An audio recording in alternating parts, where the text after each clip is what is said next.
ஓம் தத்புருஷாய வித்மகே வக்ரதுண்டாய தீமகி தன்னோ தந்தி பரசோதியாத். குரு பிரம்மா, குரு விஷ்ணு, குரு தேவோ மகேஸ்வராய.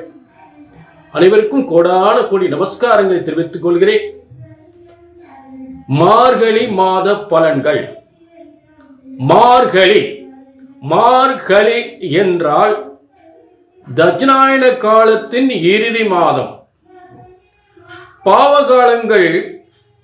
பாவகாலங்கள் தீய சக்திகள், தீமைகள் அழியக்கூடிய ஒரு அற்புதமான இறுதி மாதம் தட்சிணாயன காலம். உலகத்தில் அதிகமாக பாவங்கள் செய்பவர்களுடைய ஆட்சி நடக்கின்ற ஒரு தட்சிணாயன காலத்தில், இந்த தட்சிணாயன காலம் என்பது கொடூரமான உலகத்தை, மிகப்பெரிய கொடூரமான ஒரு தீய சக்திகள் கொண்ட தீயவர்கள் உலகை ஆட்டி வைத்துக் கொண்டிருக்கின்ற இந்த காலத்தில் அவர்களை எல்லாம் இந்த தட்சிணாயன காலத்தில் தண்டனை கொடுத்தது, தண்டனை பெறப்பட்டது, தண்டனை கொடுத்தது. நன்மைகள், பாவங்கள் அழிந்து நன்மைகள் பறக்கக்கூடிய ஒரு மாதம் மார்கழி மாதம். உதாரணத்திற்கு அதே போல இந்த மகாபாரத யுத்தம் என்பது இந்த மார்கழி மாதம் தான் ஏற்பட்டது. திரௌபதிக்கு, அதாவது துரியோதனன் இந்த திரௌபதிக்கு ஏற்படுத்திய மிகப்பெரிய கொடுமை.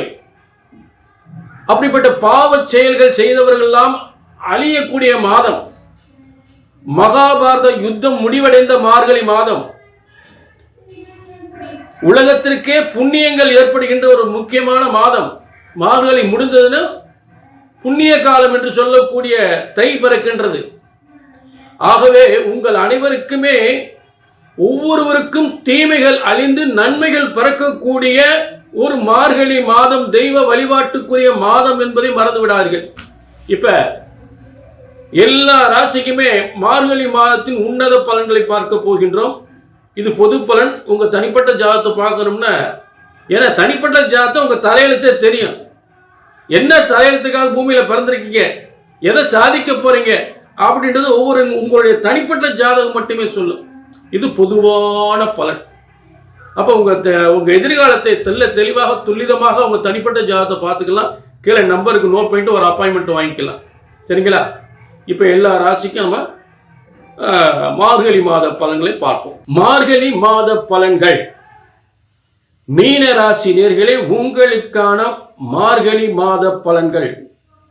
துன்பங்கள்லாம் நீங்கக்கூடிய மார்கழி மாதம், இறைவன் அருள் கிடைக்கக்கூடிய ஒரு மார்கழி மாதம், தீமைகள் அழியக்கூடிய ஒரு மார்கழி மாதம். இந்த மார்கழி மாதத்தில் மார்கழி 6 வரை தற்போது 5ஆம் இடத்தில் உச்சம் பெற்ற குருவால் ஏற்பட்ட முன்னேற்றங்கள் எல்லாம் எந்தவித பாதிப்பு ஏற்பட போவதில்லை.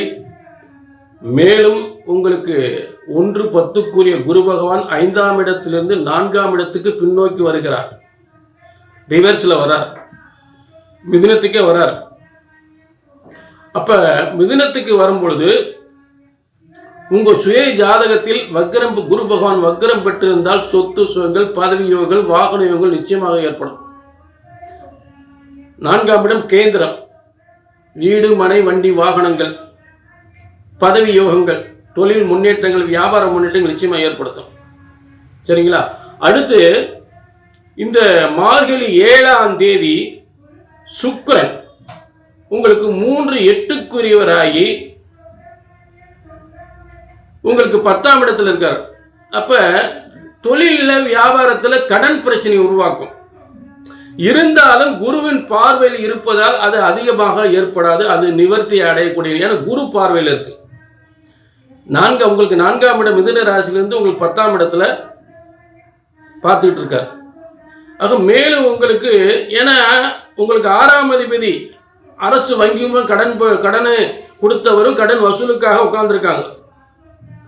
6ஆம் இடம் சிலருக்கு 6ஆம் அதிபதி 10ஆம் இடத்துல இருந்தா பதவி யோகம் சிலருக்கு, அது வேற உண்டு. ஏன்னா சூரியன் ஒரு அரசு கிரகம் இல்லையா?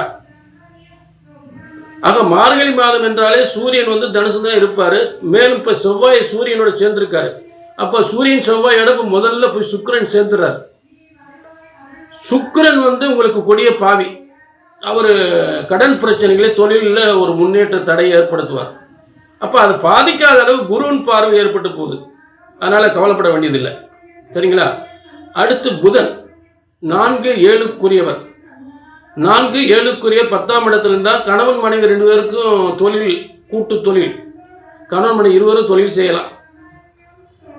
ஹோட்டல், கார்மெண்ட்ஸ், இந்த மாதிரி தொழிலெலாம் கணவன் மனைவிக்கு ரொம்ப சிறப்பாக இருக்கும். வாகன தொழில். சரிங்களா?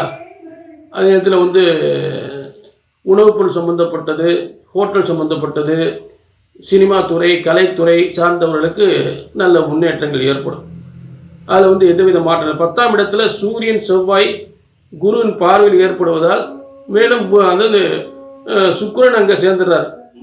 சுக்கிரன் கொஞ்சம் கொடிய பாவியாக இருந்தாலும் அவர் கலைத்துறைக்கு சம்மந்தப்பட்டவர். அதில் ஈடுபடுத்துவார், சில தடைகளையும் கொடுப்பார். அது குரு பார்வையில் சரியாயிரும்.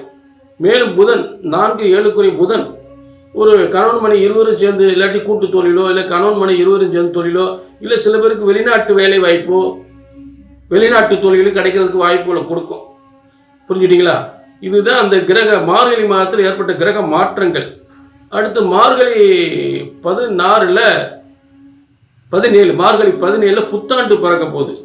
இந்த புத்தாண்டில் உங்களுடைய புத்தாண்டு பலன்களாக விரிவாக தெளிவாக விளக்கமாக பார்க்க போகிறோம். அதில் நீங்கள் எல்லாமே தெரிஞ்சுக்கலாம். ஏன்னா இந்த புத்தாண்டில் சனி பயிற்சி வருது, குரு பயிற்சி வருது, ராகு கேது பயிற்சி வருது. ஆக இப்படிப்பட்ட யோகங்களை பூரா நீங்கள் புத்தாண்டு பலன்களை தெளிவாக தெரிஞ்சுக்கலாம். இந்த மார்கழி மாதத்தில் இந்த கிரக மாற்றங்கள் தான். புரிஞ்சுட்டிங்களா? ஆக இது வந்து பொதுவான பலன். மீனராசினர்களே, கோடிக்கணக்கான மீனராசிக்கு பொதுவாக சொல்லக்கூடியது. ஆக 2024 என்னதான் செய்ய போறீங்க அப்படின்றத உங்க தனிப்பட்ட ஜாதகம் மட்டுமே சொல்லும். எதை சாதிக்க போறீர்கள்? அரசியலில் சாதிக்க போறீங்களா? சொந்த தொழிலில் சாதிக்க போறீங்களா?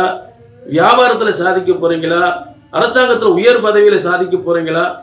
எதை சாதிக்க போறீங்க அப்படின்றத உங்களுடைய தனிப்பட்ட ஜாதகம் மட்டுமே சொல்லும். ஆக 2024 உங்கள் யோகங்களை தெளிவாக தெரிந்து கொள்ள கீழே உங்கள் தனிப்பட்ட ஜாதகத்தை பார்க்கறதுக்கு கீழே நம்பருக்கு நோட் பண்ணிக்க, ஒரு அப்பாயின்மெண்ட் வாங்கிக்கோங்க. சரிங்களா? ஆக மீண்டும் ஒரு நல்ல நிகழ்ச்சி சந்திக்கும் வரை உங்களிடமிருந்து விடைபெறுவது 18 சித்தர்களும் முனிவர்களும் உருவாக்கிய சித்தர் வாக்கு ஜோதிடர் பாலச்சித்தர். நன்றி, வணக்கம்.